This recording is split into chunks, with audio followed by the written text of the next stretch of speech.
the glittering banquet hall, everyone turned away at once. Not because they didn't see, but because they chose to pretend they didn't. Juliana Stone, CEO of Stone Resorts International, the most powerful woman in Las Vegas, was swaying unsteadily by the bar. Her sequin dress shimmered under the lights, her cocktail glass tilting in her hand. And all around, dozens of phones were raised. Not to help, but to capture the humiliating moment. In that crowd, one man froze in place. Logan Pierce, a janitor on the 15th floor. Every instinct in him screamed, "Don't get involved, this isn't your business." But Juliana's eyes suddenly met his.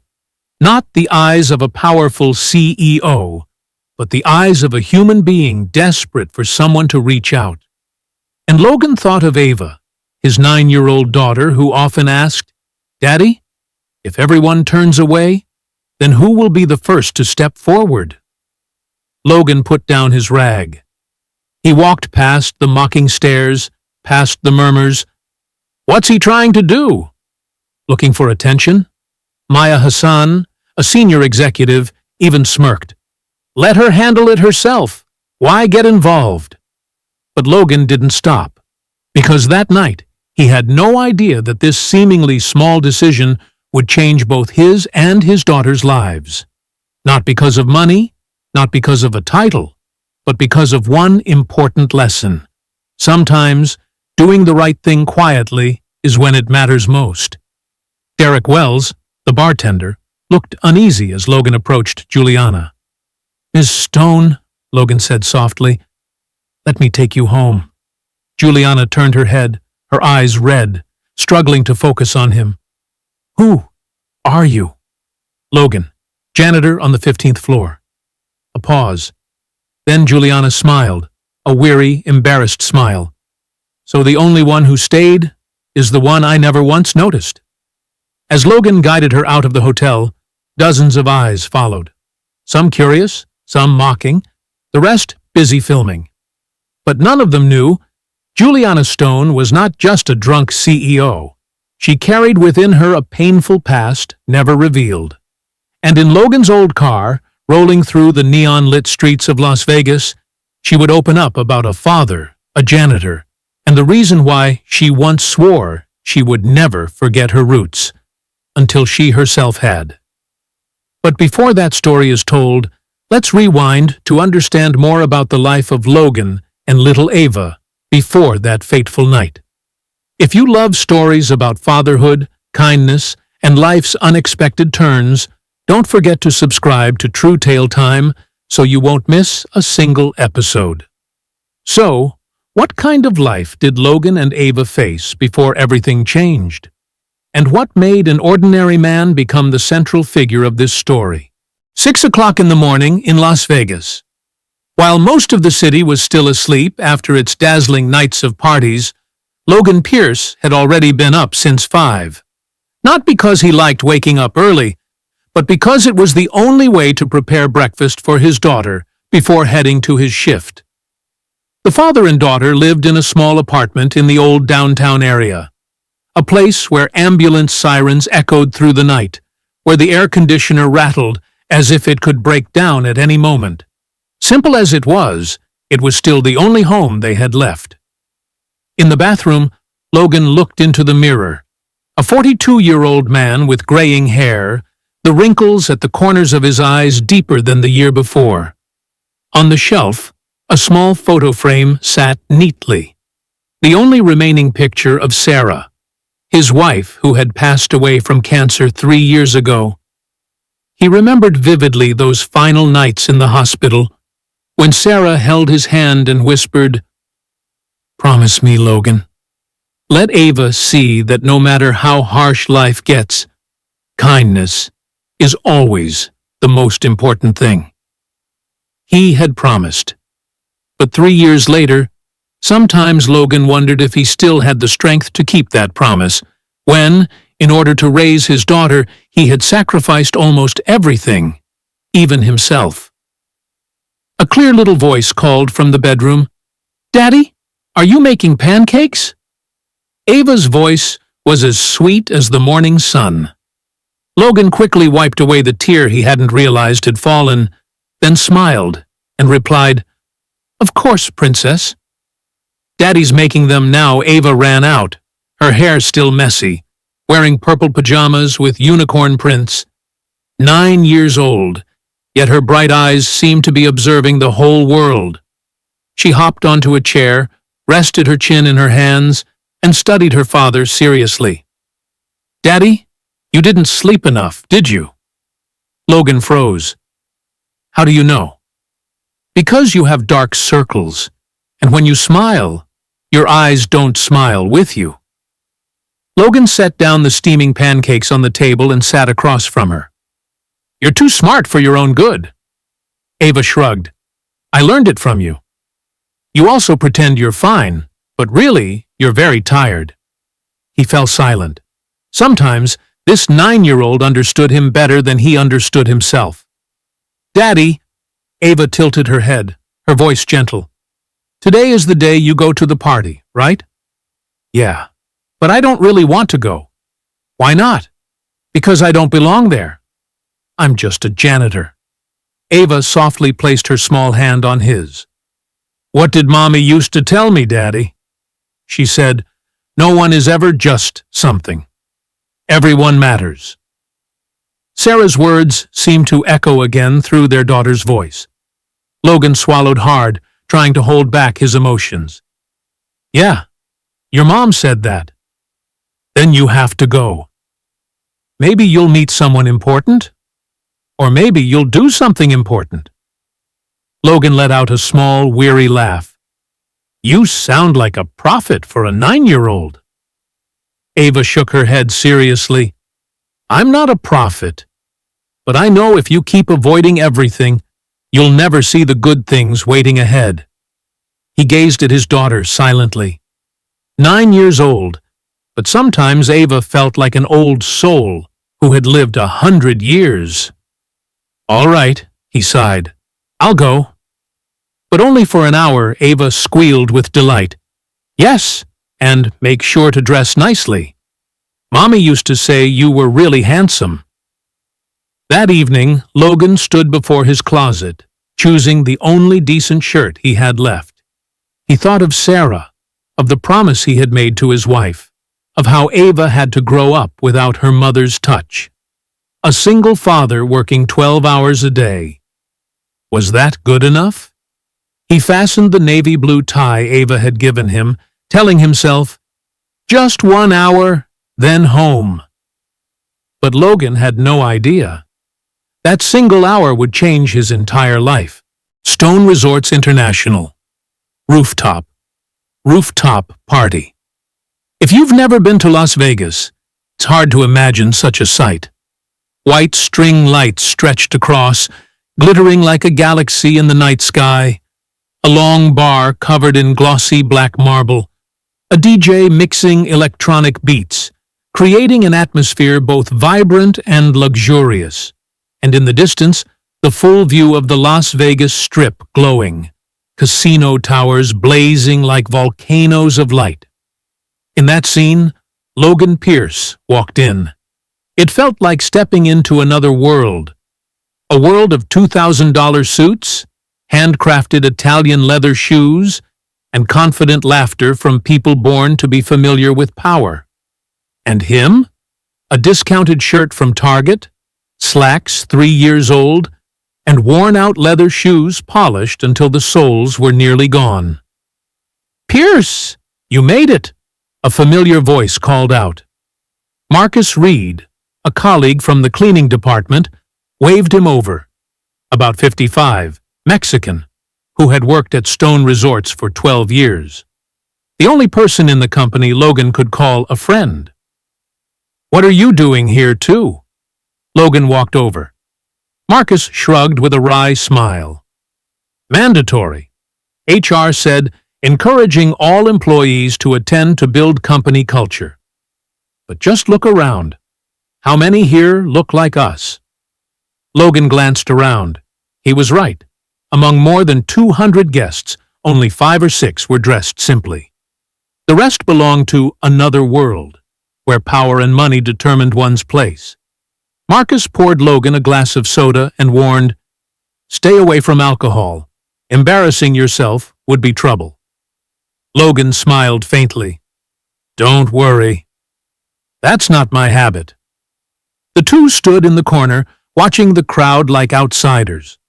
Logan quickly noticed Maya Hassan, the marketing director, standing by the bar, champagne glass in hand, laughing freely with a group of executives. Her eyes flicked over Logan for just a second, then turned away, as if he were completely invisible. That feeling was nothing new. To most people here, men like Logan and Marcus weren't colleagues. They were service staff, silent shadows. "Pierce, have you seen Juliana Stone yet?" Marcus asked. "The CEO?"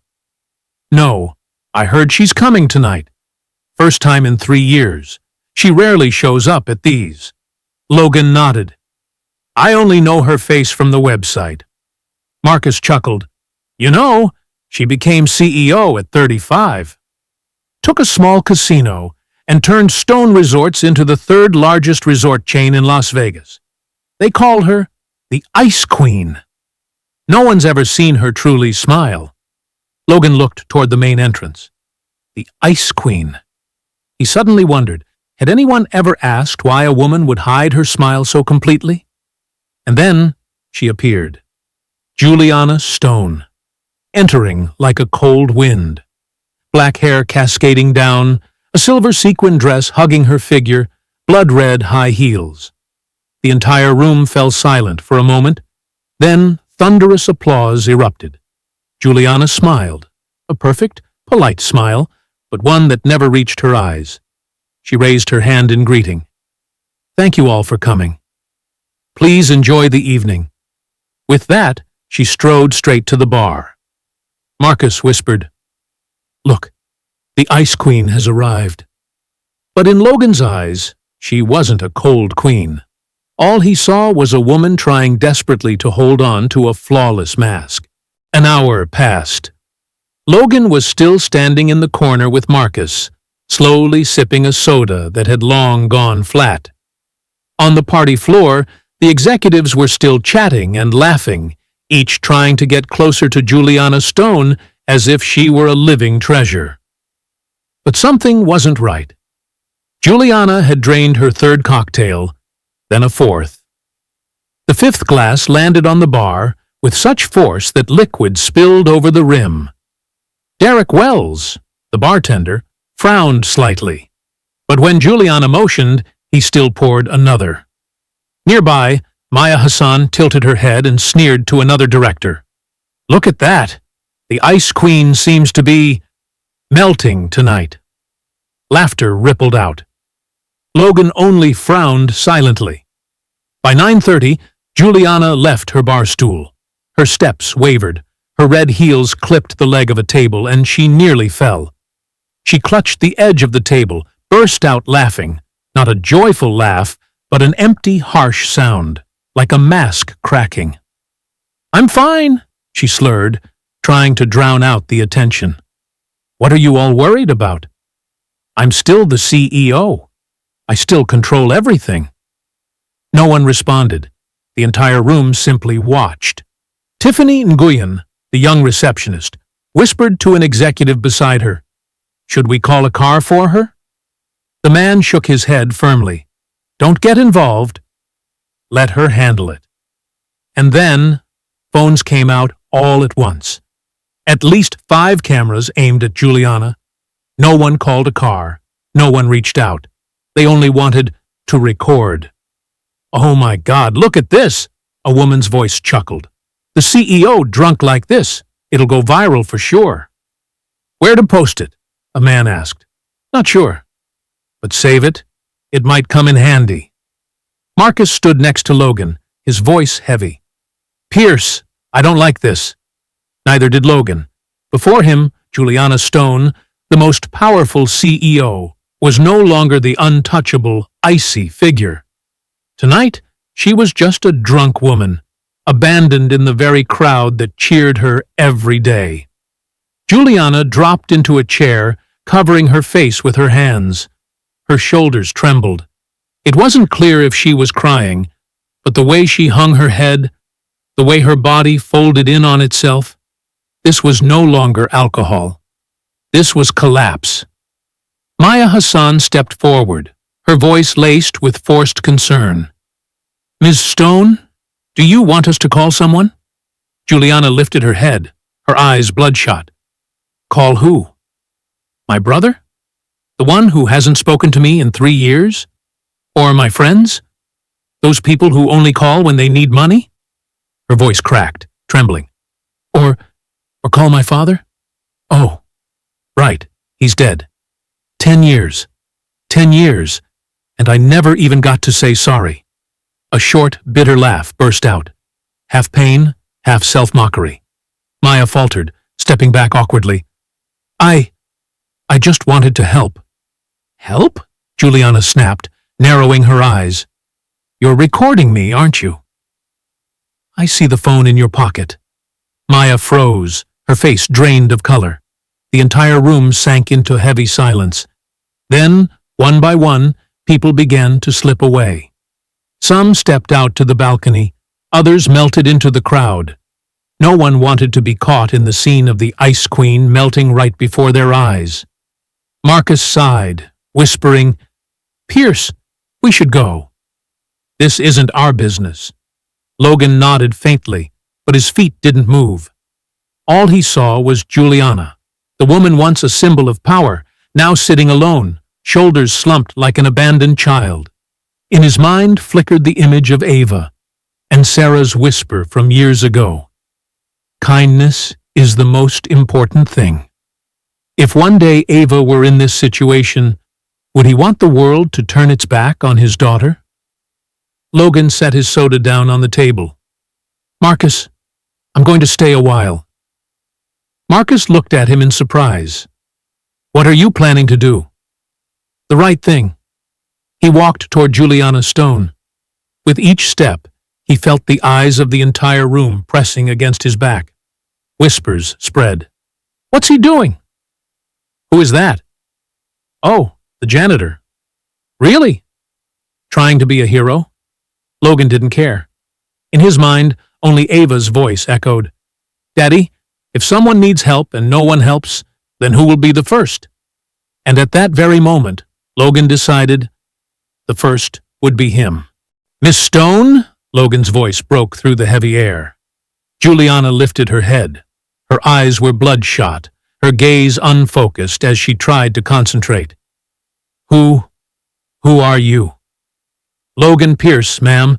I clean the 15th floor." She squinted, as if trying to piece information together. Then a faint smile appeared, sad and bitter. "So, the only one who stayed is the one I never once noticed." The words struck Logan, not because of malice, but because they were painfully true. He spoke softly. "Let me take you home." Juliana shook her head, trying to brush it off. "No need. I can get home myself." But when she forced herself to stand, her legs wobbled and her body tilted to one side. Logan reached out just in time to steady her. Juliana sighed, her voice exhausted. "All right. You win." "Take me home, Derek Wells," the bartender, hurried over, handing Juliana's coat to Logan. "Be careful," he murmured, and, "Thank you." Logan nodded, draped the coat over Juliana, and guided her toward the door. The room was wrapped in a strange silence. No one spoke, no one stopped them, but no one helped either. Maya Hassan stood near the door, champagne glass in hand, her eyes complicated, half curiosity, half shame. "Pierce," she began, hesitating, Be careful." Logan didn't respond. He didn't know if it was concern or a warning.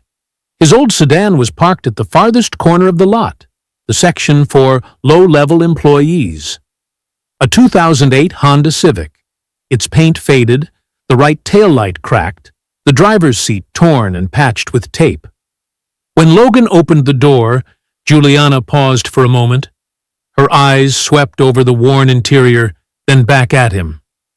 This is your car? Yes, ma'am. A beat of silence. Then she climbed in, buckled her seatbelt, and said nothing more. Logan started the engine. The car pulled out of the lot and onto the road. In the cramped cabin, the distance between him and the powerful CEO suddenly felt strangely close. And he realized, stripped of the spotlight, stripped of power, stripped of $1,000 suits, Juliana Stone was only the figure of a tired, wounded, lonely woman. The car glided slowly along the Las Vegas Strip. Outside, casinos blazed, neon lights danced, music pulsed from the clubs. People laughed, shouted, reveled. But inside the car, there was only silence. Juliana leaned her head against the window, her voice hoarse. You know, I hate this city. Logan glanced at her, surprised. But you're the CEO of Stone Resorts? She let out a dry laugh. That's right. I built an empire in a place I hate. Ironic, isn't it? Logan stayed quiet. Juliana kept speaking, as if to herself. My father used to say, Las Vegas is a city of false dreams. People come here to forget their pain. But in the end, they just sink deeper into it. She turned back to him, her eyes heavy with exhaustion. And now, I'm part of that machine. I sell illusions. I sell dreams. But me, I don't have any dreams left. Logan swallowed, searching for the right words. Are you having a hard time? Juliana stayed silent for a long time. Then she nodded, her voice trembling. Today is the 10th anniversary of my father's death. 10 years, and I still haven't been able to tell him. I'm sorry. She quickly wiped away a tear rolling down her cheek. I'm sorry for forgetting my roots. Sorry for becoming someone he never wanted me to be. Sorry for abandoning everything he taught me. Her voice broke. Today, when I looked in the mirror, I didn't recognize myself anymore. The car stopped by the side of a quiet street, far from the flashing neon lights of the Strip. Street lamps cast their yellow glow. The night breeze rustled softly through the trees. Juliana was still crying, but tried to suppress it, as if ashamed to let a stranger see her weakness. Logan opened the glove compartment and pulled out a tissue box Ava had left there, scrawled across it in childish handwriting. Daddy, don't forget to smile. He handed it to Juliana. She looked at the words, then turned to him with a faint, sorrowful smile. Your daughter wrote this? Yes. Ava, 9 years old. Ava, she repeated softly, wiping her tears. Beautiful name. She must love you very much. Logan nodded, his eyes lit with sincerity. And I love her. She's the reason I try every single day. Juliana sat in silence for a long moment, then exhaled gently, her eyes drifting far away. My father used to say the exact same thing. Her voice softened, as if sinking into memory. His name was Thomas Stone. He died at 52 from lung cancer. He worked in chemical-heavy environments for 30 years, never had proper insurance. She paused, drawing a deep breath to steady herself. My father was a janitor. Just like you. Back then he worked at a small casino called Lucky 7. It's gone now, torn down to build a high-rise. The story flowed, like a river she had held back for too long. My mother left when I was 5. It was just the two of us. My dad worked double shifts, mornings at the casino, nights as a supermarket guard. He slept less than 4 hours a day, but he never once complained. Tears streamed down again as Juliana gave a bitter laugh through her sobs. He used to say, Julie, sweetheart, I don't do this job because I like it, but because of you. One day, you'll have a better life than I ever did. That's my dream. Logan felt his throat tighten. That story was too much like his own life. Juliana went on. When I was 12, my father was fired. The reason? Because he stood up for a colleague being harassed by the boss. He said it outright. That's not right. And then they let him go. She wiped her tears, her voice trembling. That day, he came home pale-faced, but still told me, Julie, remember this. Never stay silent in the face of injustice, even if it costs you. If you stay silent, you'll lose yourself. Logan asked softly, what did he do after that? He looked for another job. Still as a janitor, but at a smaller company, for less pay, worse conditions. Even so, he never let me see him sad. He always smiled, always encouraged me to study. Juliana turned to him, her eyes brimming. And do you know what the last thing he ever said to me was? Logan fell still, only shook his head faintly. Juliana broke down, sobbing aloud. He was lying in that hospital bed, skin and bones. I held his hand, sobbing, begging him not to go. And he smiled, stroked my hair, and whispered, Julie, sweetheart, I'm so proud of you. You've studied hard. You're about to enter college. But remember one thing. No matter how successful or wealthy you become, never forget your roots. Never look down on workers like me. Because they too have dreams, families, their own pain. They deserve respect. Juliana buried her face in her hands, her sobs choking. And I promised. I promised I would never forget. But I forgot, Logan. I forgot everything. Logan sat motionless. He knew that feeling, the weight of a promise carried in your heart, yet unfulfilled. Juliana wiped her tears and continued, her voice hoarse. After my dad died, I threw myself into success. I studied business, worked like mad, wanted to prove that a janitor's daughter could stand at the top. She let out a bitter laugh. And I did it. At 25, I became director of a small casino. At 30, I bought it, renamed it Stone Resorts. At 35, I turned it into the third largest resort chain in Las Vegas.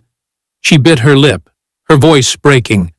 But along the way, I lost myself. I grew cold, treated people like tools. I fired employees without caring why. I cut wages to raise profits. I became the kind of person my father hated most. Juliana looked straight into Logan's eyes, hers glistening. And tonight, when I was drunk, when I fell, all the people I thought were colleagues, friends, they turned their backs.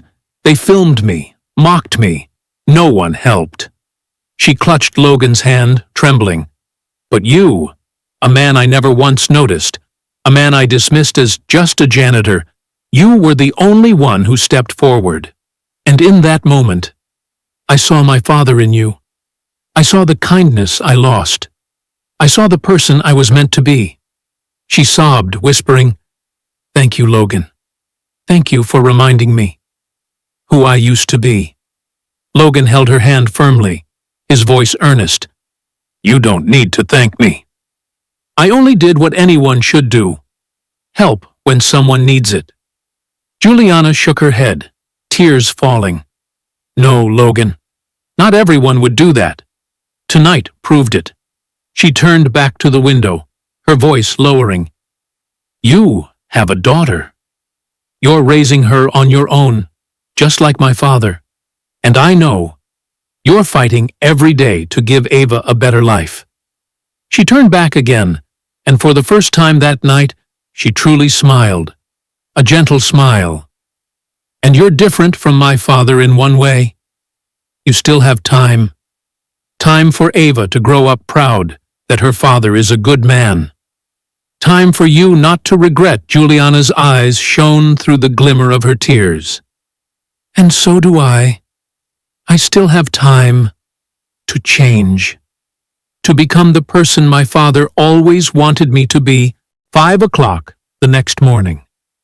Logan woke with a strange feeling, as if everything from last night had been nothing more than a hazy dream. But the navy tie still draped over the chair pulled him back to reality. He had taken the CEO home, had listened to her story about her father, and had connected with a person he never thought he would have the chance to reach. And now what? Would Juliana Stone remember anything? Or when dawn came, would she forget it all, leaving him once again as just the janitor on the 15th floor? Logan shook his head, reminding himself, don't expect. He had done the right thing. That was enough. He put on his uniform, a blue polo shirt with the Stone Resorts logo, black khakis, old sneakers. Ava was still fast asleep, curled up like a kitten. Logan gently kissed her forehead, whispering, "Daddy's going to work, princess." Ava stirred, her eyes half closed. "Come home early, okay?" My plays this afternoon. Logan's heart sank.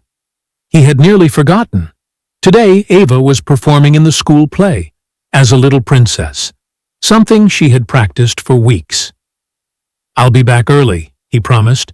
"I promise." Ava smiled faintly and drifted back to sleep.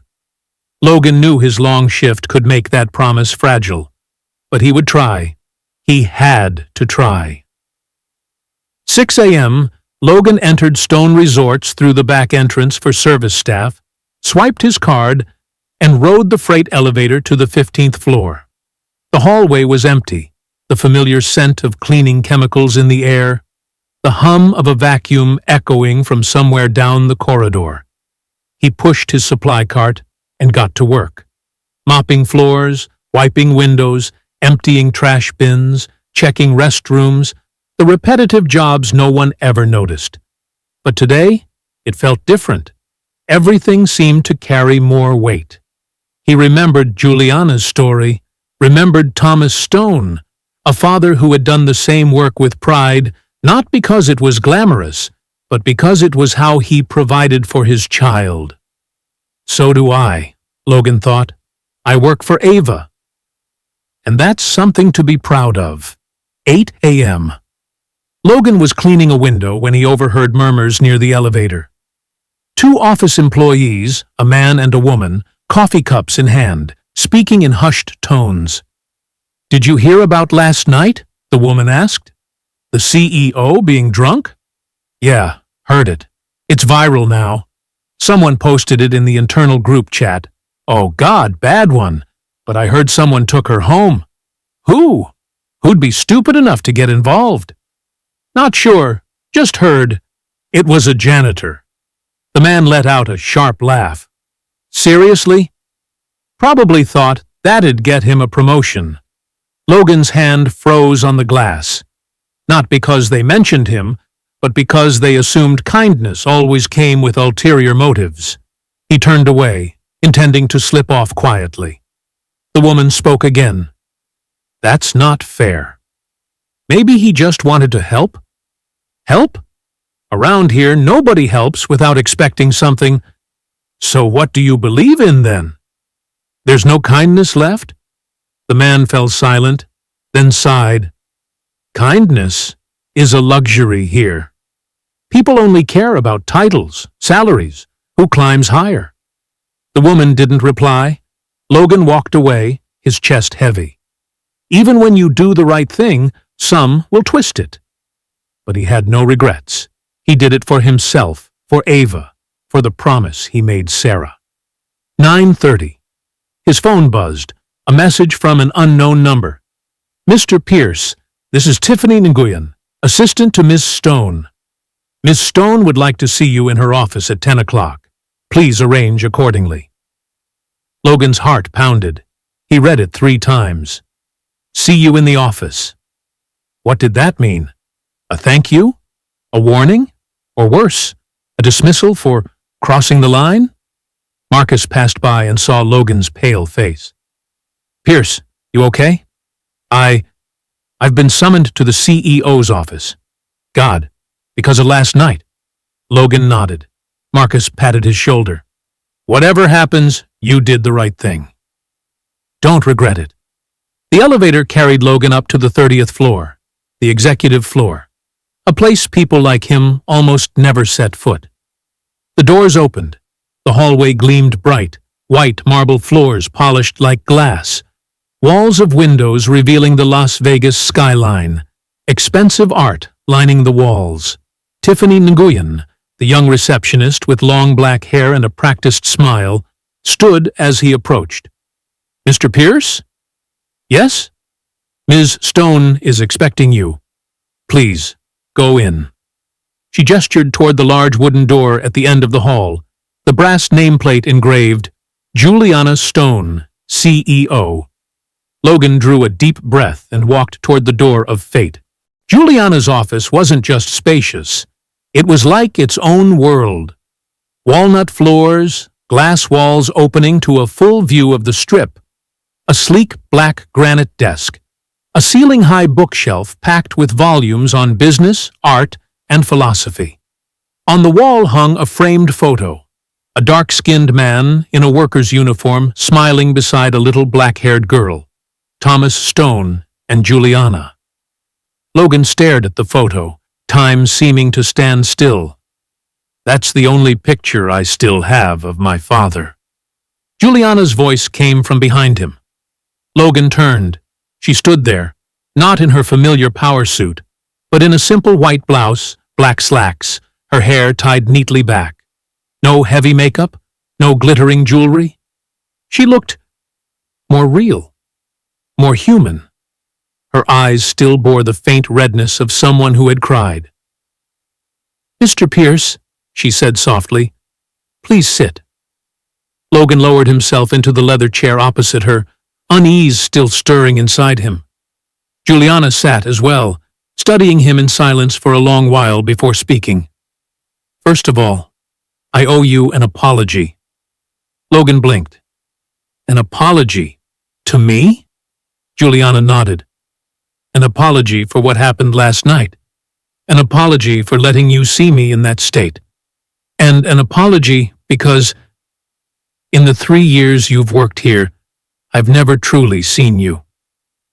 She drew a deep breath, her voice trembling slightly. I forgot that every person in this company has a story, has a family, has dreams. I only saw numbers, titles, performance, and I forgot the people. Her eyes locked on his. But last night, you reminded me. You didn't have to do that. You could have walked away like everyone else, but you didn't, and I can't forget that. Logan swallowed hard. You don't need to apologize. I only did what I thought was right. Juliana gave a weary smile. And that's exactly what shames me. In a world where everyone chooses what's advantageous, you chose what's right. She rose and walked to the photo, her fingers brushing the frame. I told you about my father, about the promise I forgot. But there's one more thing. Her voice cracked. 10 days before he died, my father said, Julie, if one day you forget who you are, remember this. You are the daughter of Thomas Stone, a man who worked with his hands but had an honest heart. That's what matters most. Juliana turned, tears streaking down her cheeks. And last night, when I looked at you, I remembered. Silence filled the room. Juliana wiped her tears, her voice steadier now. I've thought about it all night. I want to change, not just myself, but this company. She opened a drawer and pulled out a folder. I reviewed your file, Logan. 3 years of work, no tardiness, no complaints, consistently excellent performance. And more than that, she read aloud. 2023. Mr. Pierce volunteered 4 extra hours to clean after a water pipe burst on the 12th floor. No request for overtime pay.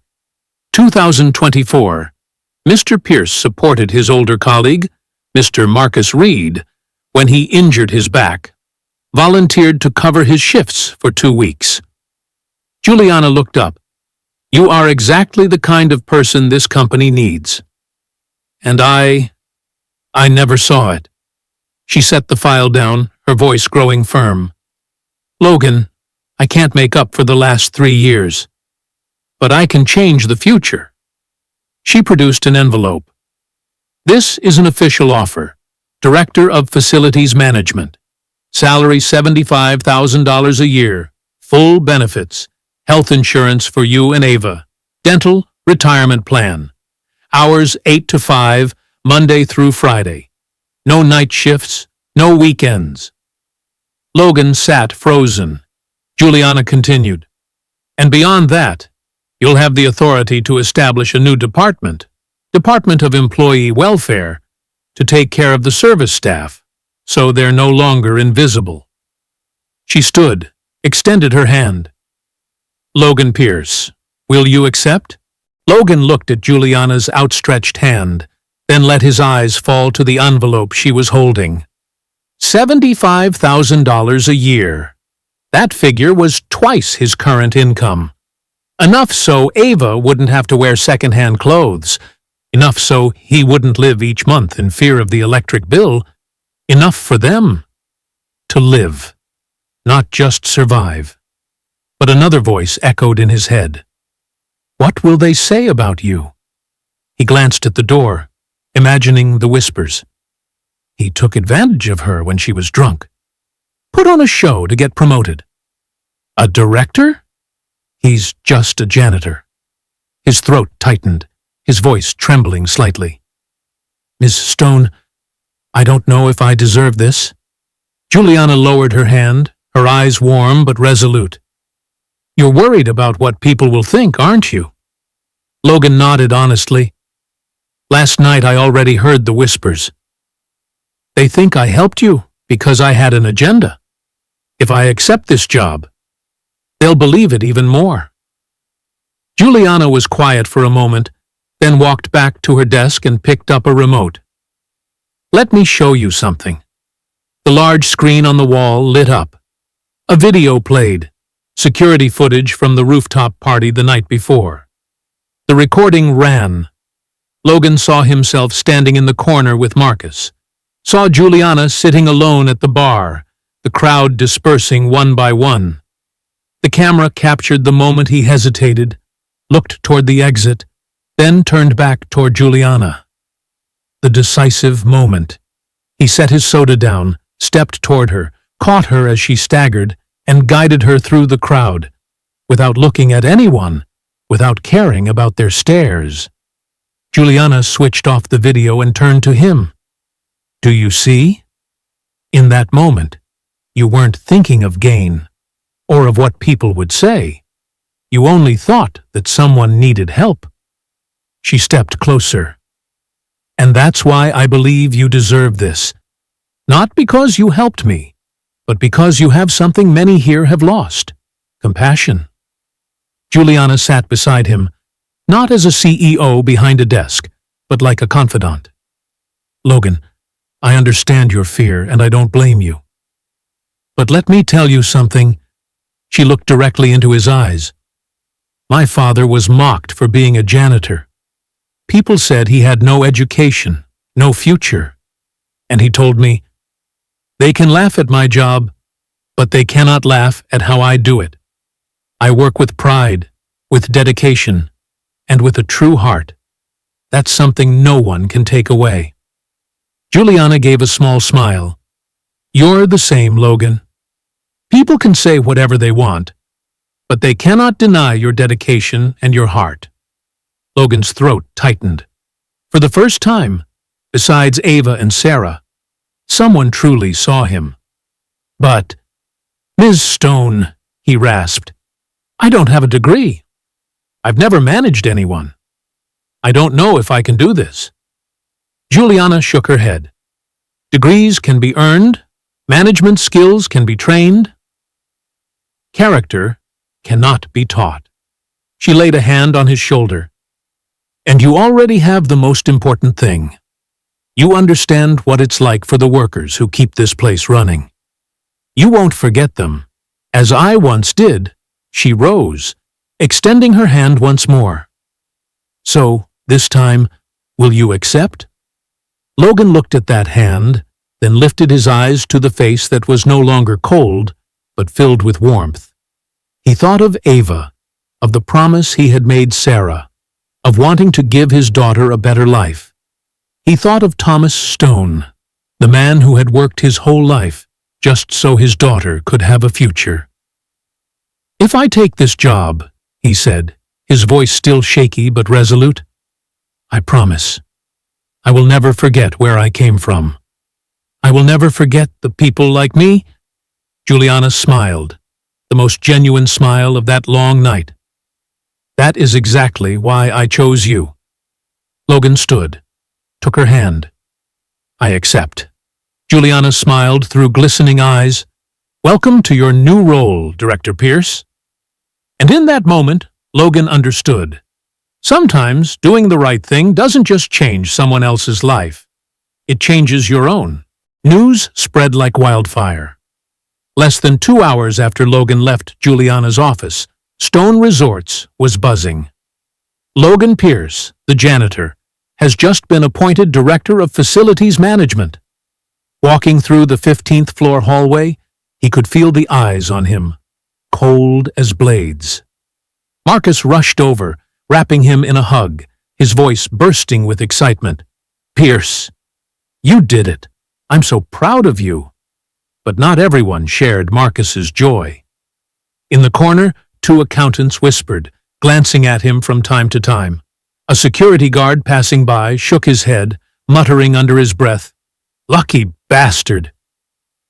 And by the elevators, Maya Hassan, the marketing director, stood still, her eyes icy, fixed on him without a word. Logan stepped into the men's restroom, intending to splash water on his face and regain composure. But from the stalls came lowered voices, punctuated with derisive laughter. He must have done something. No one gets promoted that fast. Yeah, probably had some leverage to blackmail the CEO, or worse, maybe they've got some kind of relationship.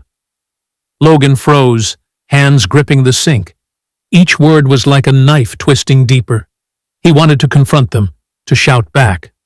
But he knew, the more he explained, the less they would believe. He only splashed cold water on his face and walked out, his heart heavy.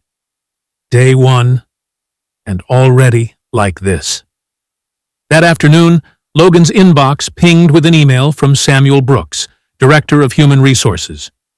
"Mr. Pierce, please come to my office at 2 p.m. We need to discuss your position transition." At the appointed time, Logan arrived. Samuel, a man in his 50s, sharp gray suit, gleaming gold-rimmed glasses, sat behind his desk, face unreadable. "Sit down, Pierce." Logan obeyed, the air heavy like an interrogation. Samuel laced his fingers, his voice cold. "I'll be direct. I don't agree with this decision." Logan blinked. "Sir, why?" Samuel's eyes locked on his, unblinking. "Because you have no management experience, no relevant degree, and most importantly, your appointment has sparked serious doubts about fairness in this company." He opened a file, flipping through pages.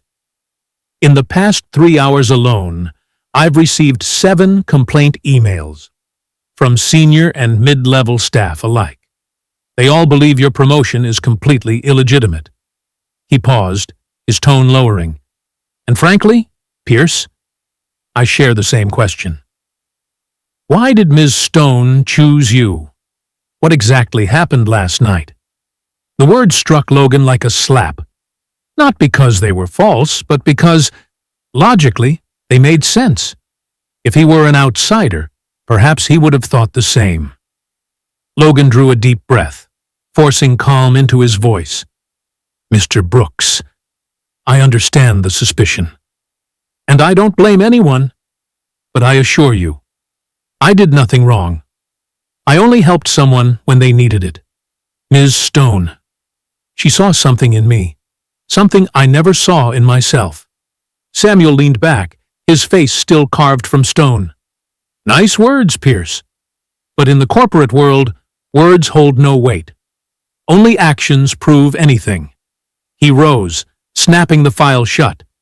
I'll give you 3 months of probation. If you can't prove yourself, I'll recommend to Ms. Stone that this decision be rescinded. Before Logan could reply, Samuel opened the door, adding icily, "And one piece of advice. Don't let sentiment cloud your judgment. Here, only results are recognized." Logan walked out heavier than when he'd walked in. 3 months. Just 3 months to prove his worth. If he failed, he wouldn't just lose the job. He would lose respect and confirm the skeptics were right all along. He glanced at his watch. 3 p.m. Ava's play was set to start at 3:30. Pressure weighed from every side, but one thing was clear in his mind. No matter what happens, I can't let Ava down. That afternoon, Logan drove like a madman toward Ava's school. Las Vegas blazed under the sun, traffic jammed, horns blaring. But he didn't care. The only thing in his mind was the image of his little girl waiting for her dad at the stage. 3:25 p.m. The car shot into the parking lot. Logan hurried into the auditorium where the doors were already shut. The play had begun. He slipped quietly into the back row, panting. On stage, children were performing the play of a princess and a dragon. And then Ava appeared. She wore a purple princess dress, the old one from the discount store, but Ava had carefully sewn sequins on it to make it sparkle. Her clear voice rang out, "I don't need anyone to save me. But I am grateful for those who stayed with me when I needed them." The line pierced straight into Logan's heart.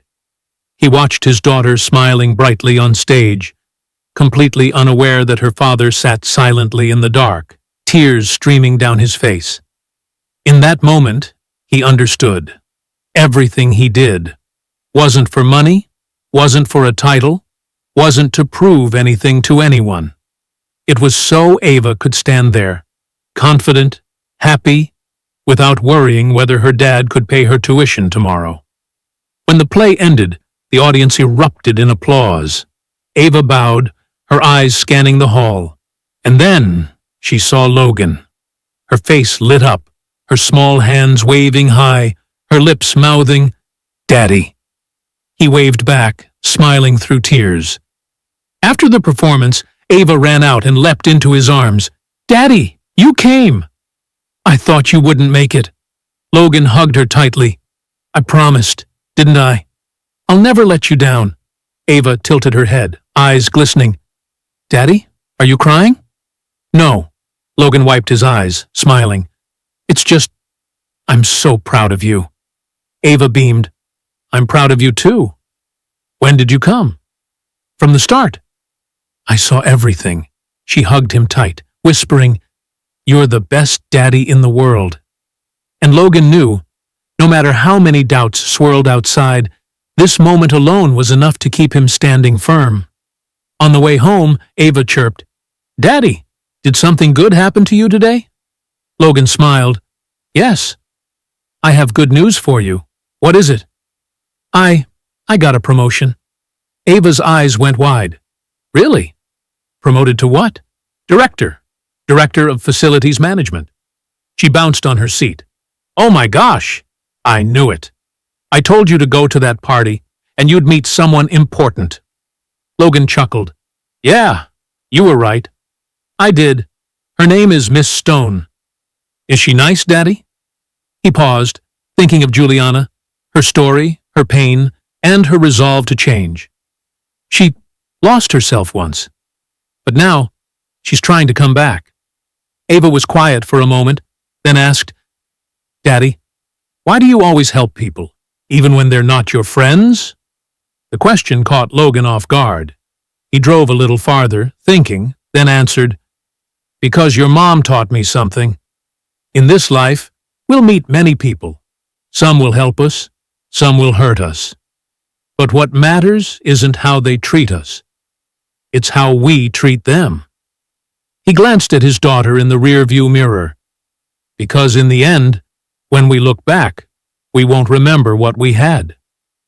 We'll remember what we gave. Ava thought for a moment, then said seriously, Daddy, I think Mommy would be very proud of you. Logan froze. Why do you think that? Ava smiled. Because Mommy always said, a good person isn't someone who's never fallen. It's someone who falls, stands back up, and still chooses to do what's right. You've fallen many times.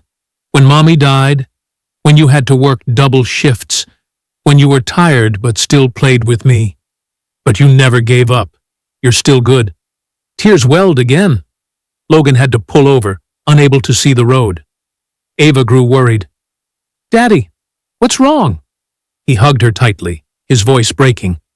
I just love you so much, Ava. So much. That night, after Ava had fallen asleep, Logan sat alone on the sofa, opened his laptop. His inbox overflowed with congratulations, doubts, challenges, but he didn't open them. Instead, he quietly opened an old file, the letter Sarah had left before she died. My dearest Logan, if you're reading this, it means I'm no longer with you. I know you'll be in pain, but remember, you are the strongest man I've ever known. Not because you don't cry, but because even when you do, you stand up and keep going. Teach Ava that. Teach her that kindness is not weakness, but strength. And one day, when you feel you're not good enough, remember, to me and to Ava, you will always be our hero. I love you forever. Sarah. Logan closed the laptop and wiped his tears. He looked toward the bedroom where Ava clutched the old teddy bear her mother had left her. And in his heart, he whispered a promise. Sarah, I won't let you down. I'll prove that doing the right thing is never wrong. 3 months passed like a whirlwind. Logan Pierce, now called Director Pierce, didn't waste a single day. On his very first morning in the role, he didn't sit in the gleaming office upstairs. Instead, Logan went down to the basement, where janitors, maintenance staff, and security guards worked. He sat and had lunch with them, listening to their stories. Marcus chuckled. Pierce, you're a director now, and you're still eating sandwiches with us? Logan replied firmly, Yes, I'm a director. But I'll never forget where I came from. It was those simple conversations that opened his eyes. He learned that many employees had to work double shifts just to get by. Many had no dental insurance, living with chronic toothaches they couldn't afford to treat. And most of all, they were treated like invisible people. No one remembered their names. No one ever said thank you. Just 1 week later, Logan handed Juliana a 15-page proposal. Employee Dignity Initiative. It included raising minimum wage to $18 an hour, from $12, dental coverage for all full-time employees, flexible working hours for those with children, a monthly recognition program, 3 outstanding employees awarded $500 each, free mental health counseling services. Juliana frowned as she read. Logan, do you know how much this will cost? He answered bluntly, I know. $2,300,000 per year. And you think the board will agree? Logan looked straight into her eyes. If we don't take care of the people who hold up the foundation, one day this whole building will collapse. Juliana stayed silent for a long moment, then smiled softly. You're right. I'll bring it to the board. By the second week, Logan organized a gathering with over 200 frontline employees. In the vast auditorium, everyone was curious, skeptical. One employee stood and asked, Who are you? Why do you care about us? Logan stepped onto the stage. No fancy microphone, no slick PowerPoint. Just him and his real story. My name is Logan Pierce. 3 months ago, I was just like you, working night shifts, mopping floors on the 15th, worrying about rent at the end of the month. But then one night, I did something simple. I helped someone who needed help. And that changed my life. He looked directly at the rose in front of him. But today, I'm not here to tell you about me. I'm here to tell you this. You matter. His voice cracked with emotion. You are not just janitors, not just security guards, not invisible people. You're the ones who keep this hotel clean every day. You're the ones who keep thousands of guests safe. You're the ones who repair the breakdowns so everything keeps running. And starting today, I promise, you will never be forgotten again. He announced the new welfare program. Thunderous applause filled the hall, but not everyone was convinced. An older worker stood up, his voice skeptical. You talk a good game, Director Pierce. But words are easy, actions are hard. Logan nodded firmly. You're right. So give me 3 months. If I don't deliver, you have the right to demand my dismissal. The man quietly nodded. Fine. 3 months. And Logan delivered. Month 1, wages increased, insurance expanded. Month 2, the recognition program launched. The first 3 names announced: Maria, 20 years as a janitor; Carlos, maintenance worker; and Linda, security guard. All 3 cried when they received their awards, because it was the first time in their lives someone had said thank you and truly meant it. Month 3, the internal survey results were published. Employee satisfaction rose from 45% to 78%. Turnover dropped 40%. Productivity rose 25%. Samuel Brooks, the HR director, called Logan into his office. He looked at him, his voice low. Pierce, I have to admit, I was wrong about you. Logan smiled. You weren't wrong. You were just careful. Samuel nodded, then stood and shook his hand. Welcome officially to the leadership team. But the greatest recognition didn't come from Samuel, or even from the board. It came from Marcus. One afternoon, Marcus brought an envelope into Logan's office. Pierce, I've got something for you. Inside was a card, signed by over 150 employees. On the cover it read, Thank you, Director Pierce. For seeing us, Logan opened the card, reading each name, each scrawled message. Tears streamed down his face. Marcus patted his shoulder, smiling. You know, Pierce, you didn't just change the company, you changed the lives of so many people. Logan wiped his tears, his voice breaking. I just did what I once wished someone had done for me. Marcus nodded, his eyes full of pride. And that's exactly why you deserve to be here. The story of Logan Pierce is not a fairy tale. Not every good person is rewarded. Not every right action leads to success. But that has never been the reason for people to stop doing good. Because the value of kindness does not lie in the reward we receive. It lies in the person we choose to become. Logan Pierce became the father Ava could be proud of. Juliana Stone found herself again, the person her father once hoped she would be. And thousands of employees at Stone Resorts regained their dignity. All of it began with a single, simple decision: to help someone, even when no one else was willing. So the question for you is this: if one day you stood in a crowd, and before your eyes was someone in need, while everyone else turned away, what would you do? Would you step forward? Or would you take the easier path, pull out your phone, record, and walk away? No one can answer that for you. But remember, the way you treat others when no one is watching is the mirror that reflects who you truly are. And sometimes, one small action, a word of encouragement, a hand extended, A choice to do the right thing can change an entire life. Not only the life of the one being helped, but your own life as well.